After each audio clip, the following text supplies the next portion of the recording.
ठाकुर जी ये सब विचार नहीं करते। तुम्हारा आचरण देखो कितना शुद्ध, तुम्हारे व्यवहार कितना शुद्ध, तुम्हारी बुद्धि कितनी शुद्ध है। और सुनो, चौकी लगाओ, जो भी घर में बना है प्रत्यक्ष थाल में पधराओ, हम तुम्हारे यहां प्रसाद पा करके जाएंगे। पूरा घर भाव विवल हो गया, सबके नेत्रों में आंसू, साक्षात लक्ष्मी जी आई हैं, सबने पवाया। लक्ष्मी जी प्रेम से प्रसाद पा रही थी, तभी जगन्नाथ जी के बगल में ही विराजती हैं सुभद्रा जी, सुभद्रा जी के बगल में विराजते हैं श्री बलराम जी।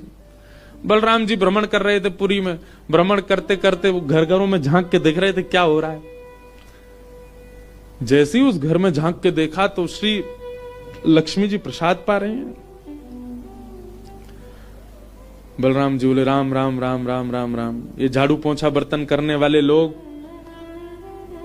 इनके यहां पर चले जाओ, इन पे कृपा करो, पर भैया इनके यहां तो भक्ष भक्ष भी बनता होगा, मांस भी बनता होगा, और ये लक्ष्मी जी यहां बैठ करके प्रसाद पा रही, हमारी घर की बेटी, हमारी घर की बहू, बिल्कुल आचार विचार की शुद्धि नहीं रखी। नाक फूल गई, बलराम जी की नाक फूल गई। महाराज आकर के कुछ बोले तो नहीं, मंदिर में आके बैठ गए।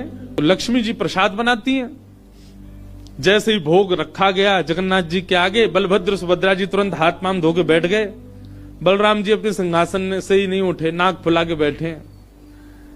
जगन्नाथ जी बोले भैया आ जाओ, भोग आए गए, हमें नहीं पाना, तुम लोग पाओ। क्यों, क्या हो गया? अब क्या बोले, अब तो सब आचार विचार सब खत्म हो चुका है। परमात्मा होते हुए भी हमारे यहां आचार विचार नहीं चल रहा है, तो फिर इंसान क्या आचार विचार का पालन करेगा? जगन्नाथ जी बोले भाई कोई बात पे बुरा मान गए जे, तो इनसे बात करें।